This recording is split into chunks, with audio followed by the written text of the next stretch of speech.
moving is. But finally here, and I finally finished up a video that I had started when I was just starting to move, and in my opinion it's a really good one. So thank you for watching, and I hope that you stay interested. So this one is all about alien abduction. I actually have a letter from a child, which in my opinion is super rare to actually get a child to want to talk about that. So we're going to go ahead and move on. I do need to first give some statistics on UFO and UFO like abductions. So in 1991, Dr. Westrom commissioned a Roper poll. And in this poll, there were 6,000 Americans, and 119 answered in a way that interpreted their ET abductions. So based on this figure, so I'm not really sure exactly how they came to that number, and I know you can go into detail when you do that, but based on that figure, they guessed that 4 million, like I really want you to take that in, 4 million Americans have experienced or been abducted by extraterrestrials. Like, that's crazy to me.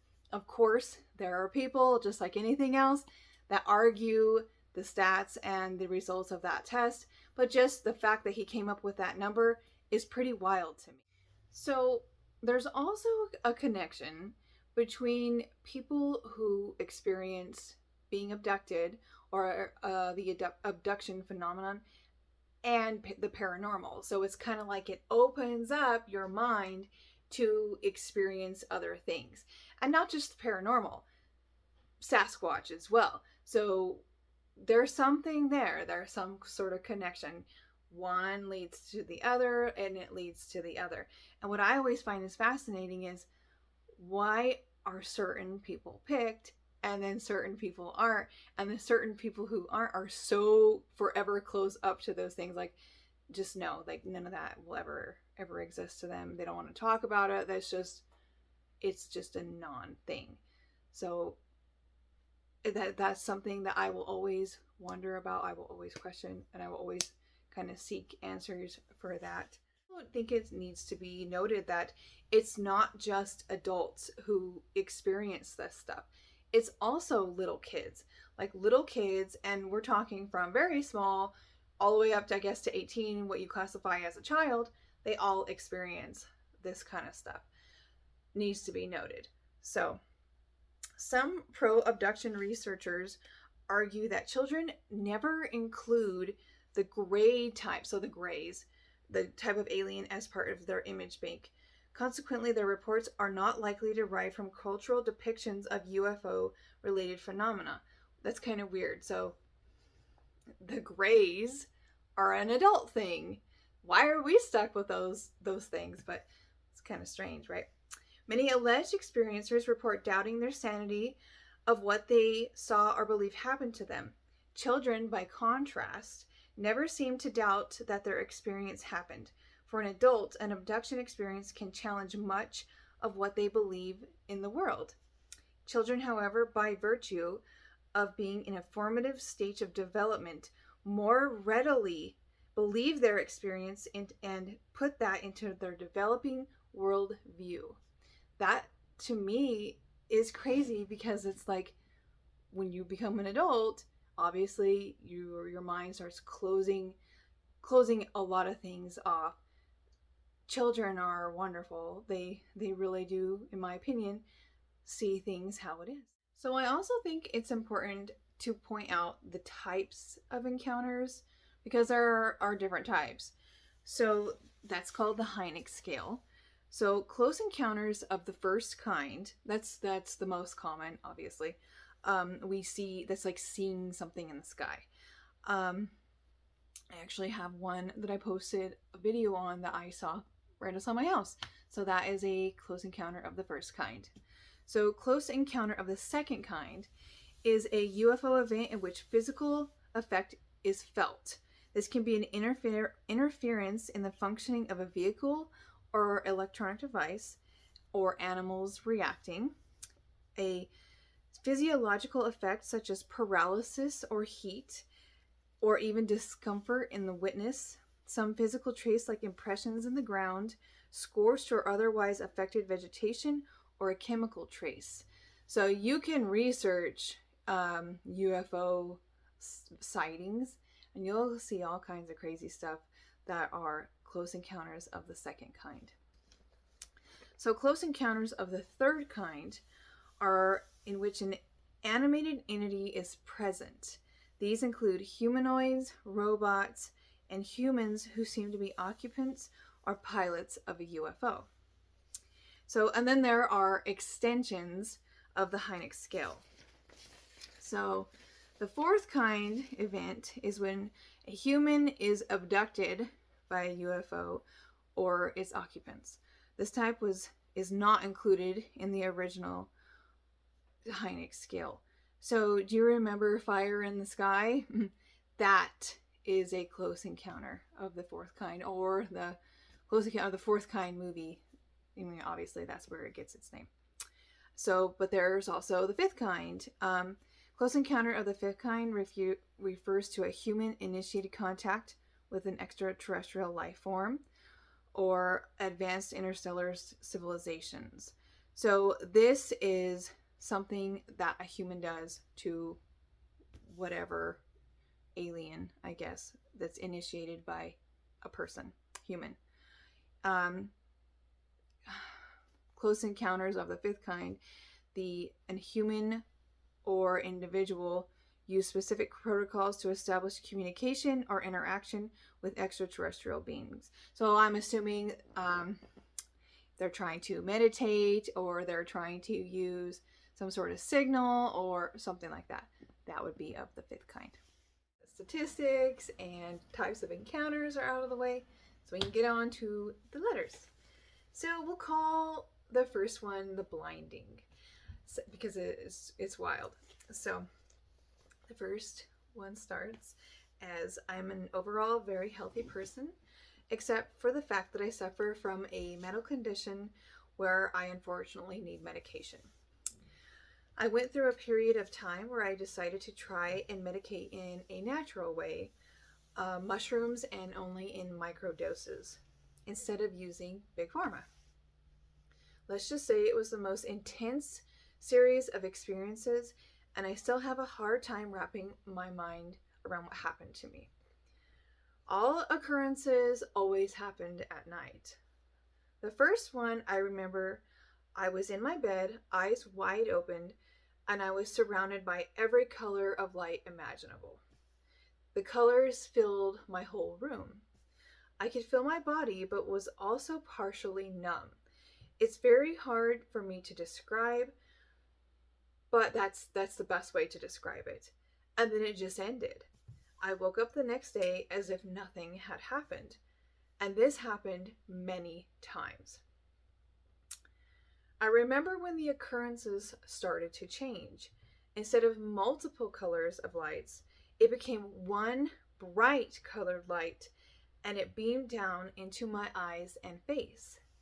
I couldn't move, and though I thought I was blinking, I realized my eyes were so dry because of the fact they had been staring and wide open. I experienced these types of encounters very often, and that's when I started calling them the blinding. Fast forward a bit. This is where my experiences escalated. I kept dreaming of the woods, being in a meadow with trees all around, cool air, and dampness on my skin. I would look up and again see the blinding light. I lift my arms to the light, and I almost feel as if I'm floating up.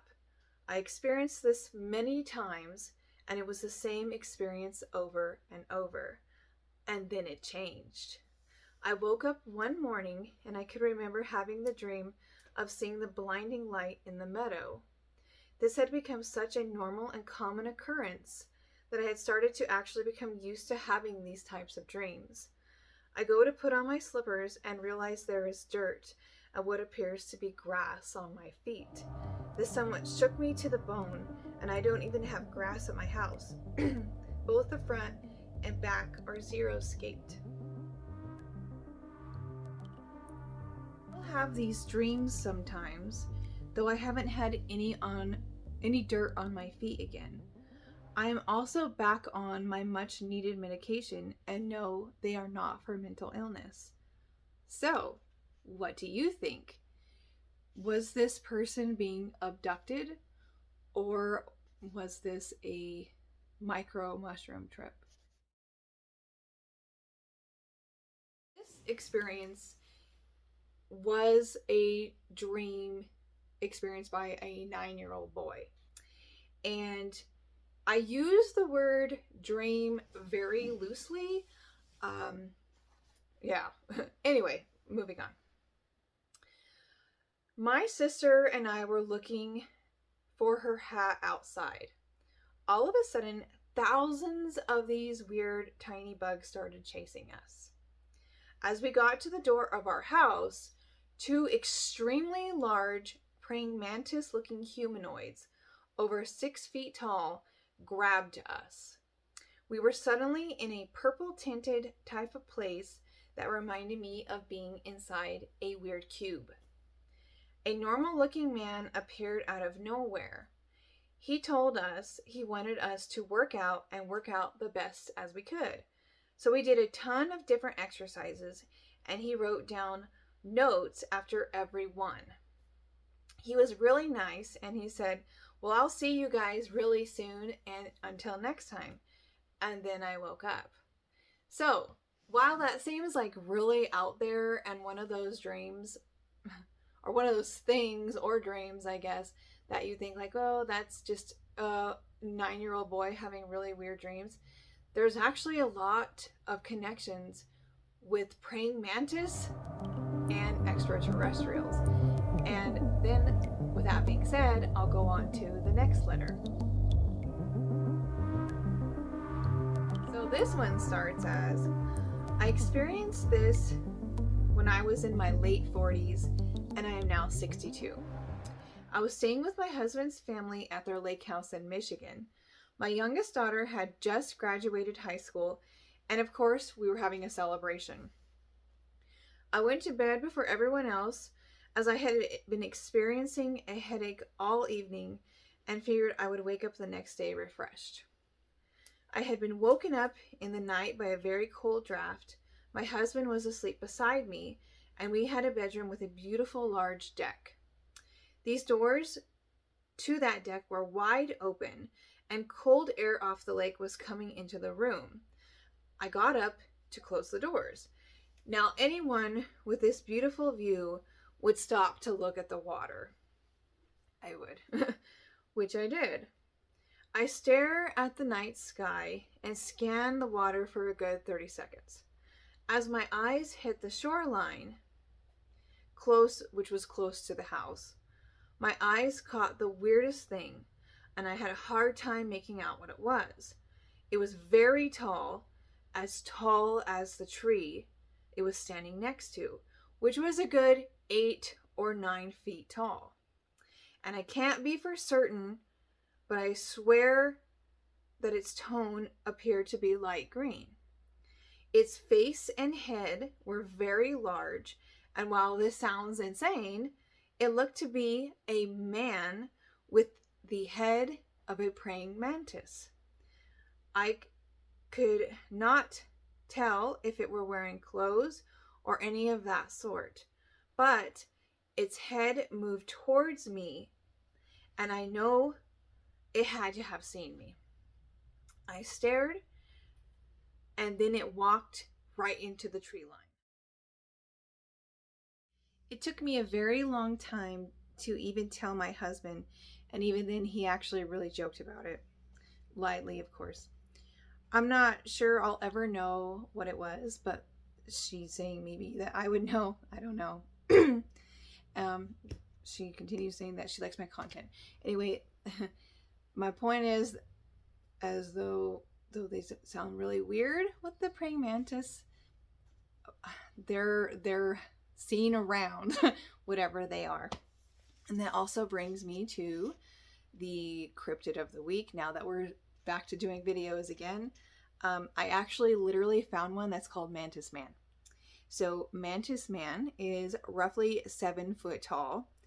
And this is a creature that's been seen out east. So he was seen first in New Jersey, and there's 2 reported encounters of Mantis Man in New Jersey, and they're both seen by water. But that's odd to me, because if you know anything about praying mantis, they are not a water creature. But even odder to me, because anything with paranormal, anything with UFOs, Bigfoot, whatever, it always happens by water. So there is a connection with water. And it's not just like something that I've came up with. There are so many people who are paranormal investigators or researchers or whatever. They've made that connection. So I wish somebody would finally figure out what that connection is. I mean, there are people who I think are really, really starting to figure it out, but I would like to know what they're using water for. So there's also an actual sighting of this being, and a man named Mr. Stickler was driving home from the drugstore, and he drove over a bridge. So obviously this one was also by water, and he thought it was a fisherman that was standing next to the bank. He slowed his car down, and it wasn't a person, and it was actually somewhat like transparent, and it moved really slow and slow into the trees, off the bank into the trees. This guy drove even slower to try to get a better look, and when he got closer, he saw that it had a praying mantis type face.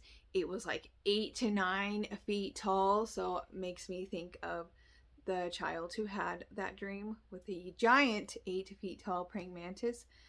It was not wearing clothes, so there's that. So this one was naked. When he went back home, he checked the internet, and he didn't see anything about a praying mantis man in the area. But if he would have looked even better, he would have saw that praying mantis aliens or humanoids or whatever they are actually pretty common. So there was no really any explanation as to what he saw. Maybe he saw a weird mutation or something like that. That's all he found on the internet. But anyway, so that is our cryptid of the week. Thank you for watching. Remember to subscribe if you haven't yet. And if you have something weird that you want me to read on here, go ahead and email me. And it's KryptidClubWW. So KryptidClubWW, which is worldwide, at gmail.com. And you are always 100% anonymous. I don't even if you want me to, I won't give your name out, because it just kind of keeps everybody a little bit secret. So you have a wonderful